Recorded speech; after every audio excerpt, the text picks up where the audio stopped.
Ok, Parashat Hashavua, Parashat Trouma. Alors,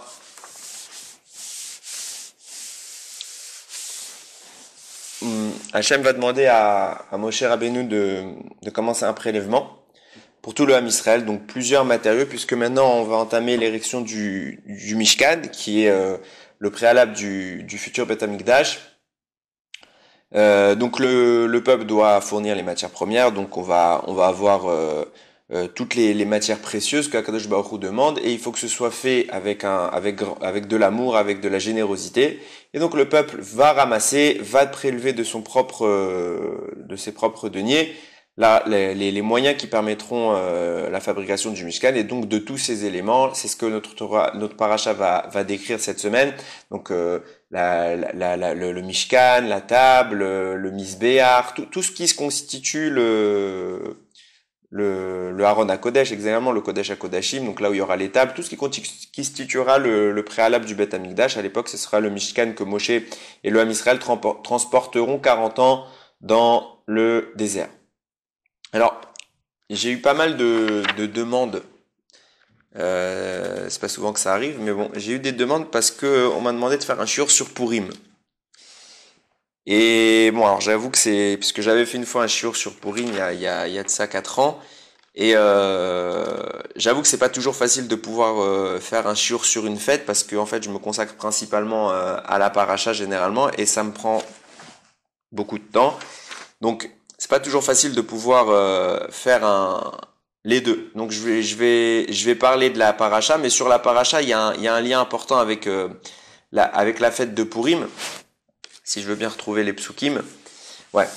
Donc il y a un lien important avec la fête de Purim qui est fait par le Khatam Sofer, et c'est assez profond. Donc on va essayer ensemble de développer cette idée-là. Alors quand on parle du Mishkan, la Torah va demander la fabrication de planches, donc ce qui va être la base pour porter tout le reste de l'édifice. Et dans la formation de ces planches, il y a souvent des liens qui doivent se faire, donc on va accrocher des choses entre elles. Et là-bas, la Torah demande de mettre des tabaot. Des tabaot, c'est quoi? C'est des bagues. De mettre des bagues, enfin c'est, on va dire, des anneaux qui vont permettre la jonction entre les divers éléments qu'Akadosh Baruch Hu va demander. Et c'est écrit là-bas justement.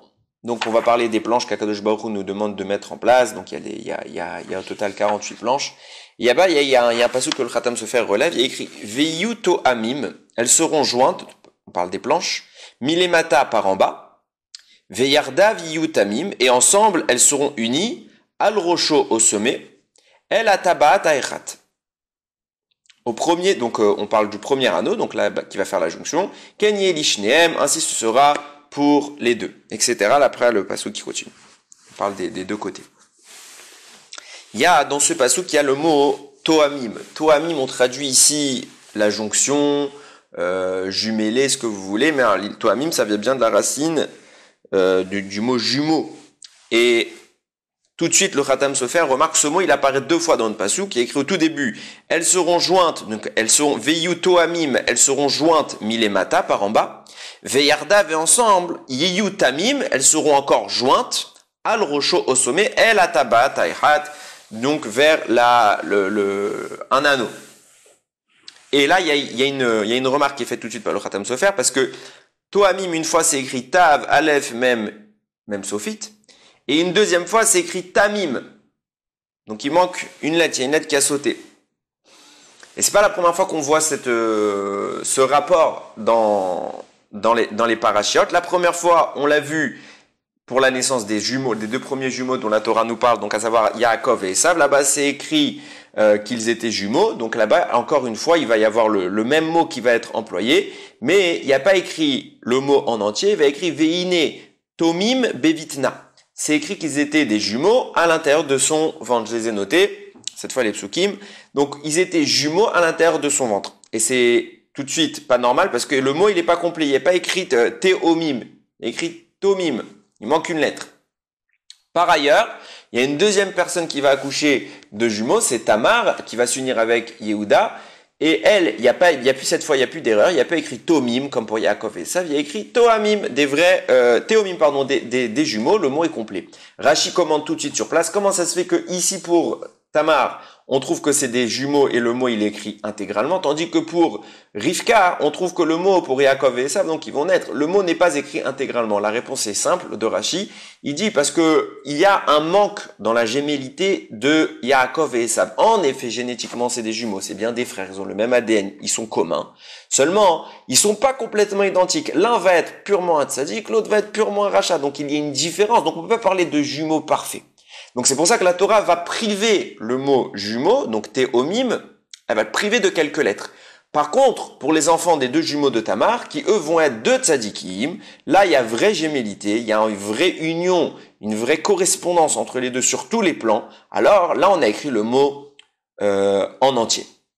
Alors maintenant, ça voudrait dire quoi? Ça veut dire que quand vous voyez que le mot est entier, ça veut dire que c'est une vraie gémellité, c'est parfaitement identique. Tandis que quand c'est pas le mot en entier, ça insinue qu'il y a une différence, un côté positif et un côté négatif dans ce rapport. Et donc, quel est le lien que ça pourrait avoir avec nos psukim? Puisque là, on parle dans le Mishkan.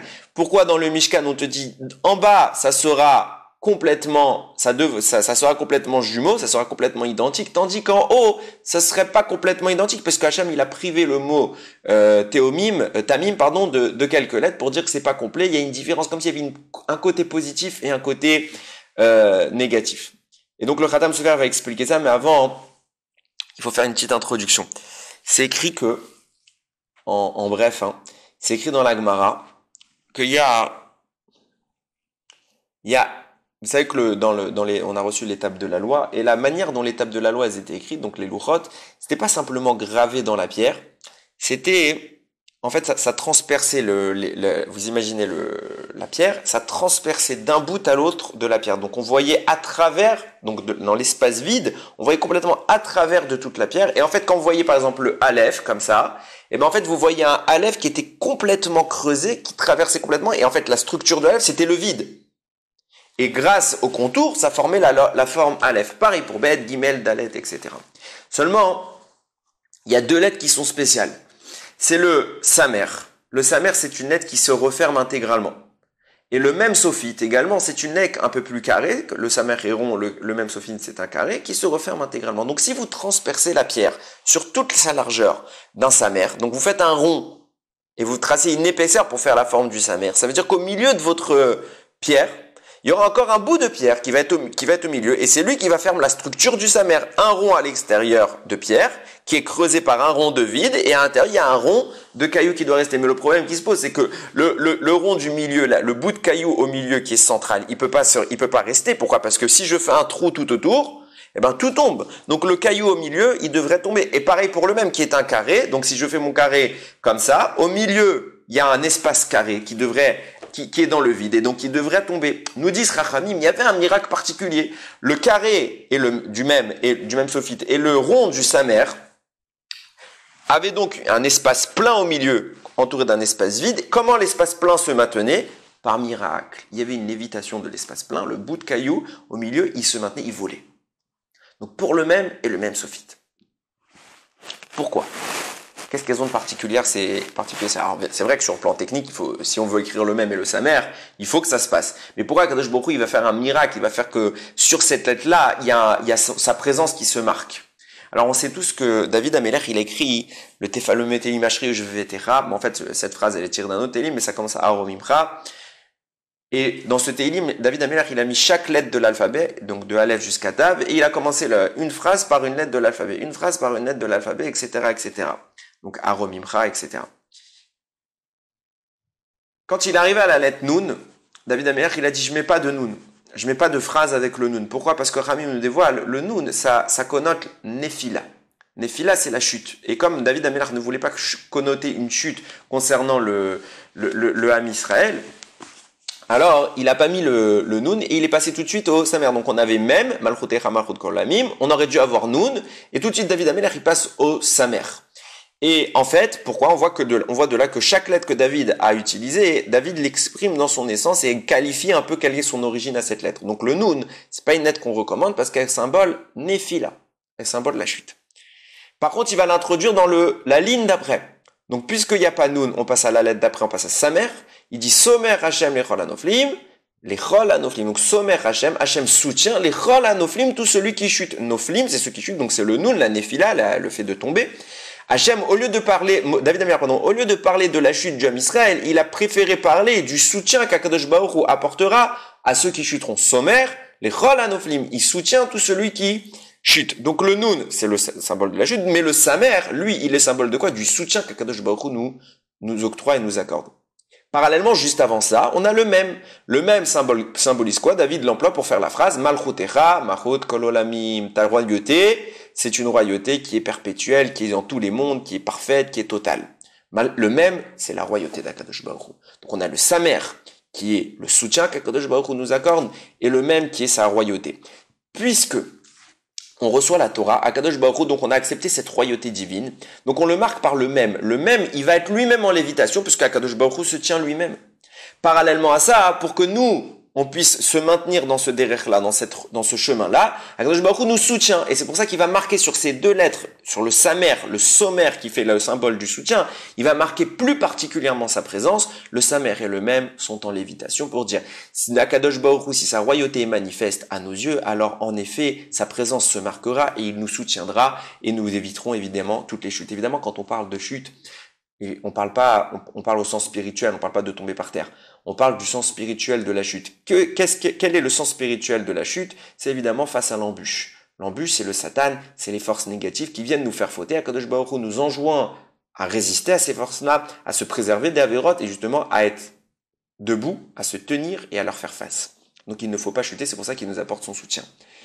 Et ces deux lettres-là, le Samer et le même Sophite, elles ont évidemment, puisqu'elles viennent ici maintenir l'équilibre avec Akadosh Baruch Hu, les forces du bien, elles viennent soutenir la royauté d'Hachem, elles viennent soutenir le Ham Israël qui s'oppose au mal et qui ne veut pas chuter, elles ont parallèlement à ça un lien très très étroit, très très intime avec les forces du mal. Pourquoi? Il faut savoir que, alors attention, le nom que je vais dire, on ne le prononce pas.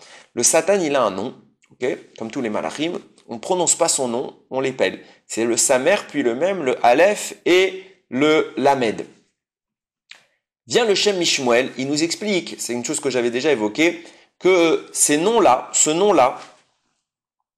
en réalité, il est composé de deux fonctions. D'un côté, la première moitié du nom, c'est les forces négatives, le Samer et le même.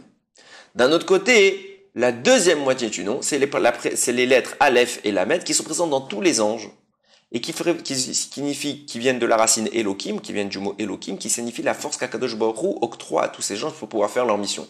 D'un côté, tu as les forces du mal, et de deuxième côté, tu as le Aleph et le Lamed. Donc tu as Samer même, c'est le mal, et Aleph et Lamed, c'est le bien, justement pour que Akadosh Baruch Hu puisse quand même manifester. De toute façon, Akadosh Baruch Hu manifeste toujours son existence dans tous les éléments. Donc même chez le Satan, il y a la manifestation d'Akadosh Baruch Hu, mais il y a l'élément négatif, c'est le Samer et le même. On voit tout de suite que le Samer et le même, qui sont d'un côté qui ont la fonction dans l'étape de la loi, de la représentation, du miracle, du fait qu'elle se porte d'elle-même, du fait qu'elle se représente la présence d'Akadosh Baruch Hu qui nous soutient et donc qui affirme sa royauté sur terre, elles sont également présentes dans les forces du mal. Pourquoi? Parce que justement, il y a une opposition naturelle entre ces énergies-là, puisqu'Akadosh Baruch Hu, ces lettres-là, le même et le Samer, viennent s'opposer à la chute, qui concerne, que signifie la chute? C'est justement ces mêmes lettres-là qui peuvent nous faire chuter. Alors Akadosh Baruch Hu, sur cette lettre-là, il nous dit, si vous recevez ma Torah et que vous acceptez ma royauté, le même de ma royauté va nourrir le Samer qui viendra vous soutenir face à ces mêmes énergies négatives qui sont exprimées chez le Satan. Ça, une fois qu'on a ça à l'esprit, on peut commencer à comprendre les propos du Khatam Sofer. Le Khatam Sofer, il ramène une Gemara qui dit: le retrait de la bague de Achashverosh a été plus efficace que les 48 prophètes et les 7 prophétesses de tout le Ham Israël. Point. La Gemara dit comme ça. Qu'est-ce que ça signifie? Alors, on parle ici que, on sait qu'il y a tous les prophètes ont prophétisé et ont demandé, ont enjoint à la Teshuvah du Ham Israël, et ça n'a pas nécessairement marché. Par contre, Aman va voir le roi Achashverosh. Il va critiquer le Ham Israël, il va accuser le Ham Israël, et que fait le roi? Vaïtena le Haman, Vayaser et tabato, vaitena le Hamal. Il va retirer sa bague et il va la donner à Aman ben Amedata. Donc Aman, l'ennemi mortel du Ham Israël, le roi Achashverosh accepte les arguments de Haman et il lui transmet sa bague. Il lui dit voilà, c'est le sceau royal. Avec cette bague, tu peux écrire en mon nom tout ce que tu souhaites. Et voilà que les décrets de destruction du Ham Israël commencent à se manifester. Le retrait de la bague d'Achashverosh, il a été plus efficace que tous les prophètes de l'histoire. Pourquoi? Parce que Haman va promulguer ses décrets de mort. Mordechai et Esther vont agiter tout le Ham Israël, ils vont prier, ils vont créer cette émanation qui va provoquer une teshuva absolument extraordinaire, inégalée dans l'histoire, une teshuva collective parfaite. Et le Ham Israël va être sauvé grâce à cette teshuva. Donc le retrait de cette petite bague qu'avait le roi Achashverosh, il a provoqué il a créé une plus grande efficacité que toutes les prophéties, toutes les destructions on aurait pu prévoir par les prophètes. Ça n'a pas marché. La bague, elle a réussi. Qu'est-ce que ça signifie que le retrait de la bague? De quoi on parle quand on parle de la bague d'Akadosh Baruch Hu? Et quel rapport ça a évidemment avec nos psukim que j'ai cités? Alors on va aller encore plus loin. On va aller encore plus loin dans cette notion-là. Il faut savoir que quand la Gemara nous dévoile, et le Khatam Sofer il rapporte ça, quand dans la Megillat Esther vous trouvez le mot Amelech Achashverosh, le roi Achashverosh, alors on parle du roi Achashverosh sans équivoque. Par contre, il y a écrit juste Hamelech, le roi, point. Alors sur le papier, on parle d'Achashverosh. Mais dans l'explication un peu plus profonde, on parle plus d'Achashverosh, on parle du vrai roi, de Akadosh Baruch Hu. Et pareil, il rajoute le Khatam Sofer, il dit, quand vous voyez Haman dans la Megillat Esther, on parle de Haman. Quand vous voyez Haman ben Amedata, on parle du Satan. Donc de sa mère même et Aleph Lamed, dont je vous parlais tout à l'heure, et de toutes ces forces négatives qui viennent s'attaquer à nous. Et là, dans notre passouk, il est écrit, Vayassar Amelech et Tabato.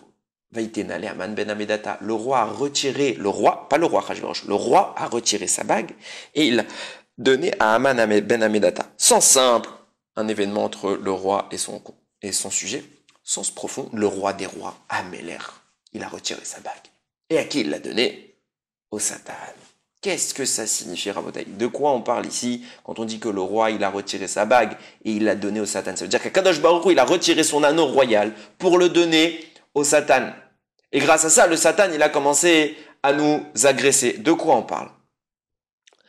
C'est écrit comme ça. Il y a le meilleur Naïm, il rapporte que, à la base, il y a un midrash qui dit, à la base, Akadosh Baruch Hu voulait que sa Shekhinah, sa présence divine, soit parmi les hommes sur terre à l'époque d'Adam Arishon. Normalement, Akadosh Baruch Hu il était sur terre avec Adam Arishon. Et les fautes successives ont repoussé à chaque fois Akadosh Baruch Hu de la terre à la sphère supérieure. Il y a 7 sphères et Akadosh Baruch Hu, il y a eu 7 générations de fauteurs. Ces 7 générations ont repoussé Akadosh Baruch Hu jusqu'à la sphère la plus éloignée, la 7e sphère, au point qu'Akadosh Baruch Hu est carrément devenu limite étranger au monde. C'est pourquoi viendront 7 tzadikim pour faire redescendre à chaque fois d'une sphère à Kadosh Baruch Hu, Avraham, Yitzhak, Yaakov. Donc Yaakov, il va avoir les 12 tribus. Donc parmi ces 12 tribus, il va y avoir la tribu de Lévi. Et dans la tribu de Lévi, il va y avoir Kehat, donc le fils de Lévi, qui va donner Amram, et Amram donnera Moshe Rabbeinu le 7e. Chacun de ces tzadikim va faire descendre 1 degré à Kadosh Baruch Hu jusqu'à ce que, enfin, Kadosh Baruch Hu revient sur terre. C'est pour ça que nos Chachamim nous disent, Mishenirnas Adar, Marbim Besimcha. Quand vient le mois de Hadar, il faut augmenter la joie. Pourquoi? Parce que le mot Hadar, ça s'écrit Aleph, Dalet, Resh. Aleph, Dalet, Resh, c'est quoi? Ça peut se séparer quand Aleph et Dalet, Resh. Aleph, c'est quoi? C'est Akadosh Baruch Hu. Aleph, c'est 1. C'est l'unité divine. C'est le maître du monde. Toujours Aleph fait référence à Akadosh Baruch Hu. Et Dalet Resh, c'est Dar, c'est la résidence. Akadosh Baruch Hu, au mois de Hadar, il réside sur terre. Quel rapport au mois de Hadar il réside sur terre? Bien, le meilleur Renaïm te dire, au mois de Hadar, c'est le moment où Moshe Rabbeinu il est né. Et puisque Moshe Rabbeinu il est né, c'est lui qui a fait descendre la Shérina jusqu'à la sphère terrestre, de la 6e à la 7e sphère, jusqu'à chez nous. Et donc, c'est au mois de Hadar que Moshe Rabbeinu est né. Donc, c'est au mois de Hadar qu'est symbolisé ce retour de Akadosh Baruch Hu. Et d'ailleurs, c'est pas étonnant de voir que Moshe Rabbeinu, c'est comme ça que Ramim le précise, que Moshe Rabbeinu il est né le 7 Hadar, il n'est pas né n'importe quel jour. Pourquoi? Parce que le 7 Hadar, Moshe Rabbeinu va faire redescendre du 7e ciel, Akadosh Baruch Hu, il va revenir auprès de nous. Le 7e, Moshe, c'est la 7e étape, il va faire descendre le Aleph, Kadosh Baruch Hu, Dar, il va résider dorénavant sur terre. Mishenirnas Hadar, Marbir Mesimcha. Lorsque le mois de Hadar, il commence, On est joyeux, pourquoi? Parce qu'Akadosh Baruch Hu, il se manifeste beaucoup plus, il place quelque part sa résidence sur terre. Et justement, en parlant de cette résidence, vient le Kliyakar, il explique qu'Akadosh Baruch Hu, au sens propre du terme, il s'est marié au Ham Israël. Comment s'est fait ce mariage? Il y a eu d'abord le fiançailles. Le fiançailles, c'était Matan Torah. Et quand on se fiance, on doit donner une bague à la Kala. La Kala, c'était le Ham Israël. Akadosh Baruch Hu nous a donné une bague. Quelle est cette bague? Sa Torah. La Torah, c'était la bague d'alliance entre Akadosh Baruch Hu et le Ham Israël. Quand est-ce que le mariage a été consommé? Quand est-ce que le roi est venu habiter avec sa reine? Au moment de l'érection du Mishkan, lorsque la construction s'est terminée et que le Mishkan a enfin été érigé, alors Akadosh Baruch Hu a eu une résidence terrestre. Cette résidence, c'est celle qui a permis l'union entre Akadosh Baruch Hu et le Ham Israël. On voit bien que d'un côté, on parle de la bague d'Akadosh Baruch Hu, et d'un autre côté, on parle de la bague qu'il a donnée au Ham Israël en tant qu'épouse. Alors, à distinguer, je le mets entre parenthèses, que la bague d'Akadosh Baruch Hu n'a rien à voir avec une bague de mariage. C'est l'anneau royal. On sait que chez nous, les Juifs, c'est l'homme qui donne une bague à la femme, mais la femme n'a pas à donner une bague à son conjoint. Ça, c'est une coutume qui vient des Goïm, mais qui n'a rien du tout à voir avec la Torah. Donc, quand je parle de la bague d'Hachem, je parle de son anneau en tant que roi, et pas en tant qu'époux d'Israël. Mais quand je parle de la bague qu'il a donnée au Ham Israël par la Torah, je parle en effet de l'anneau des épousailles, c'est l'anneau du mariage. Il y a un lien qui se tisse. D'un côté, on a l'anneau d'Akadosh Baruch Hu, d'un autre côté, on a l'anneau qu'il a donné au Ham Israël. Quel est cet anneau qu'il a donné au Ham Israël? C'est sa Torah. Sa Torah. Vient le Khatam se faire nous dire, quand on parle de l'anneau, on parle comment? C'est quoi le symbole de l'anneau? C'est la lettre Samer, dont je vous parlais tout à l'heure. C'est le Samer. Akadosh Baruch Hu nous a donné la Torah, c'est pour ça que le Samer, valeur numérique, puisque le Samer c'est un rond, ça fait référence à l'anneau, c'est la seule lettre qui est parfaitement ronde, qui fait référence à l'anneau, la bague qu'Akadosh Baruch Hu nous a donnée. Le Samer, c'est la bague qu'Akadosh Baruch Hu nous a donnée, c'est la Torah. Du point de vue terrestre, ça se manifeste par le don de la Torah. D'ailleurs, le Samer, valeur numérique 60, je précise qu'il y a 60 traités, c'est Rav Friedman qui rapporte ça, il y a 60 traités de Talmud dans la Torah, les 60 textes de Gemara, les 60 ouvrages, pour faire le rapport avec ce Samer, cette bague qu'Akadosh Baruch Hu. Akadosh Baruch Hu nous dit, je vous donne la bague.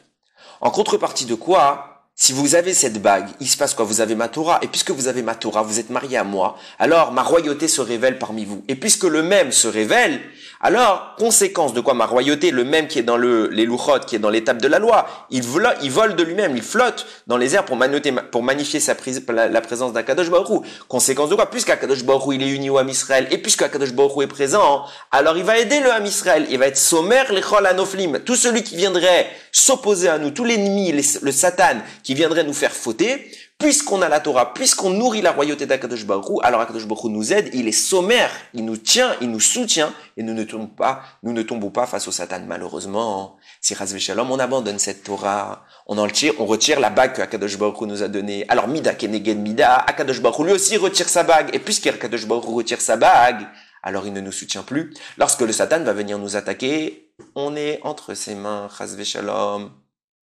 Au moment de Purim, Aman, il va accuser le Ham Israël, il va dire, Yesh Noam Echad Mefuzar ou Meforad Ben Amim, il y a un peuple qui devrait être Echad, ils devraient être unis, mais ils sont pas unis, ils font des Averot, ils sont dispersés, il n'y a pas le shalom entre eux. Il parle à qui? Il parle à Akadosh Baruch Hu, c'est le Satan, c'est pas Aman là qu'on parle, c'est le Satan qui vient voir Akadosh Baruch Hu, Akadosh Baruch Hu, il vient, je viens accuser ton peuple. Ils ont abandonné tes mitzvot, ils ont abandonné ta Torah, ils ont retiré la bague. Je me dis, ils ont retiré la bague, tu as raison, je retire ma bague. Vayassar Amelech et Tabato. Akadosh Baruch Hu, il retire sa bague. Il ne nous soutient plus. Il la donne à qui? Il la donne à Aman ben Amedata. Ça, c'est le texte. Version allusive. Il la donne au Satan. Et puisqu'il a cette bague, il n'a plus de défense. L'homme Israël n'a plus de défense. Le Satan est libre de nous attaquer. On est entre ses mains, Rabotai. Immédiatement, la Megillah nous raconte quoi? Aman, il attaque. Décret contre l'homme Israël. Mise à mort de tous les Juifs. Des villes du roi Achashverosh. On est en danger, on n'a plus notre Torah, on n'a plus notre bague. Hachem, il a retiré sa bague. Hachem, il a retiré sa bague. C'est exactement ce qui est écrit dans notre pasouk. Je parlais de la parashat Trouma. Veyu toamim milimata, nous dit le Khatam Sofer. En bas, on devrait être toamim, on devrait être comme des jumeaux parfaits, sans lettre qui manque. Pourquoi? On devrait être comme les jumeaux de Tamar. On devrait être tous tzadikim. Il n'y a pas de rechaïm, il n'y a pas de faute, il n'y a pas d'avéra. C'est comme ça que Kadosh Baruch Hu nous demande de nous comporter. Malheureusement, ça c'est hypothétique, c'est l'utopie. On n'en est pas à ça, malheureusement, on a des fautes. Et puisqu'on a des fautes, on en arrive souvent trop souvent, à abandonner la Torah, à abandonner les mitzvot, à retirer notre bague. Qu'est-ce qui se passe? On retire notre bague. En bas, Veyardav, ensemble. Ils seront pas Tohamim comme c'est prévu en bas. Parce qu'en bas, ils font semblant qu'ils sont Tohamim. Mais dans le ciel, à Kadosh Baruch Hu, c'est ce qui se passe. Yutamim, al Rocho. En haut, ils seront Tamim. Tamim comme qui? C'est pas des jumeaux comme les ceux de Tamar, les jumeaux de Rivka. Qu'il y avait un Racha, il y avait un Tzadik, il y a des Tzadikim. Mais il y a aussi des Rechaim qui ont abandonné la Torah, les mitzvot. On a fait des Averot. Et qu'est-ce qui se passe quand tu fais des Averot? Puisque tu fais plus Torah, mitzvot. Alors tout de suite, le passage te dit, Ela tabat taichat. Tout ça, ça va se produire quoi? Vers quoi? Vers l'anneau. L'anneau de qui? L'anneau du roi. Puisque toi, tu abandonnes la Torah, donc tu jettes ton anneau. La Torah que Kadosh Baruch Hu t'a donné, c'est cet anneau que Kliakar nous a dit que Hachem nous a donné pour le mariage. Tu l'abandonnes, tu enlèves ta bague. Nous dit la Torah. Hachem aussi, il enlèvera sa bague. Où est-ce que ça va se passer? Quand sur terre, on aurait dû être tous identiques, tous des tzadikim. Mais quand en fait, dans le ciel, Kadosh Baruch Hu, il voit que quoi? On n'est pas tous des tzadikim. On est des Rechaim, on abandonne la Torah. Alors il se passe quoi? Hachem, il retire sa bague. Et il se passera quoi? Il la donnera à Haman. Il viendra à Haman et il va nous embêter ce Haman. Mais c'est pas si négatif. Parce que traduction de ce que je dis, techniquement ça voudrait dire fin de Ham Israël, Chas v'Shalom.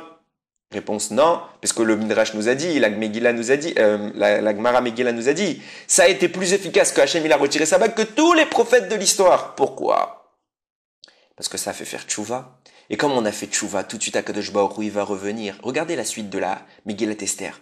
Mordechai va voir Esther à Malka. Il lui dit, Esther, il faut que tu ailles voir le roi. Esther lui dit, j'ai pas été convoqué. Celui qui se présente dans la cour interne du royaume, même si c'est moi la reine, je suis mise à mort. À part si le roi est clément et il me tend le sceptre royal.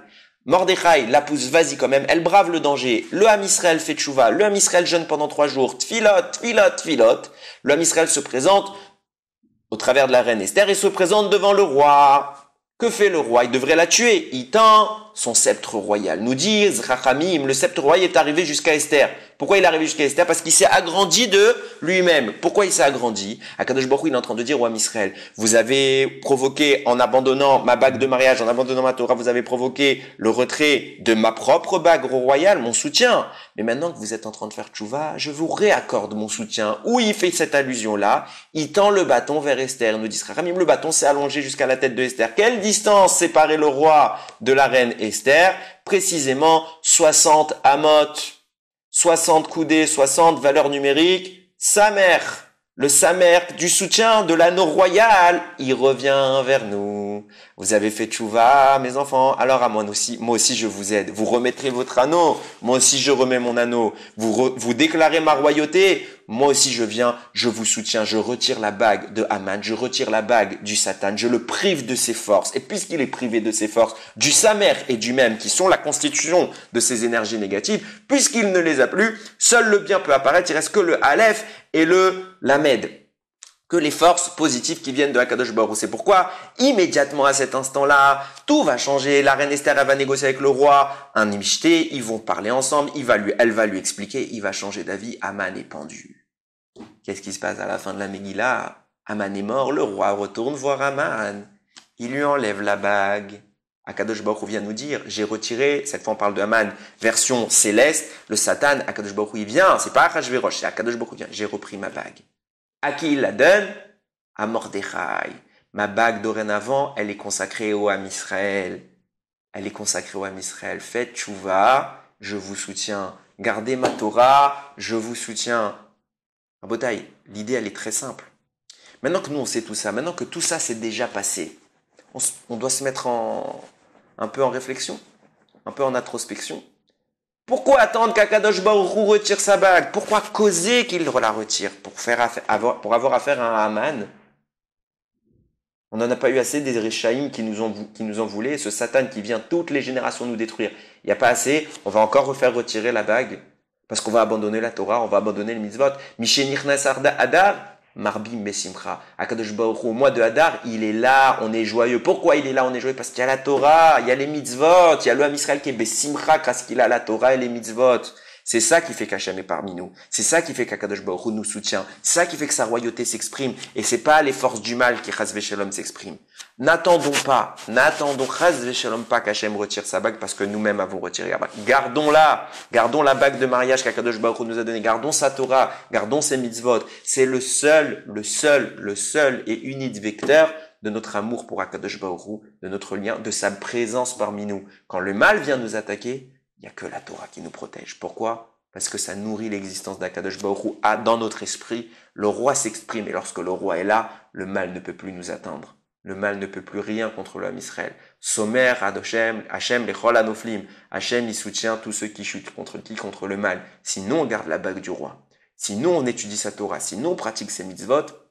Alors le mal n'existe même plus. David Amelech, il a enlevé la chute. La chute n'est plus là. On aurait dû chuter. Mais Hachem viendra nous soutenir. Alors Yiratson que on est toujours ce srout d'avoir la Torah entre nos mains, de l'accomplissement des mitzvot, et que grâce à ça, Akadosh Baruch Hu continue de nous soutenir, continue d'être parmi nous et vive très très proche du Ham Israël par la reconstruction. On est en mois de Hadar, c'est le mois qui va entamer le mois de Nis, qui précède le mois de Nissan, le mois de la Géoula. Voilà ce qu'on attend. On se prépare à nouveau à recélébrer notre fiançailles et à recélébrer notre cohabitation avec Akadosh Baruch Hu dans ce monde, qu'Akadosh Baruch Hu nous soutienne. Yiratson que Bim et Rabbi Amenu, très rapidement, Akadosh Baruch Hu revienne résider de façon explicite au travers de la construction du Beth Amikdash parmi ses enfants, parmi son épouse, Baruch Adonai Leolam, Amen ve Amen.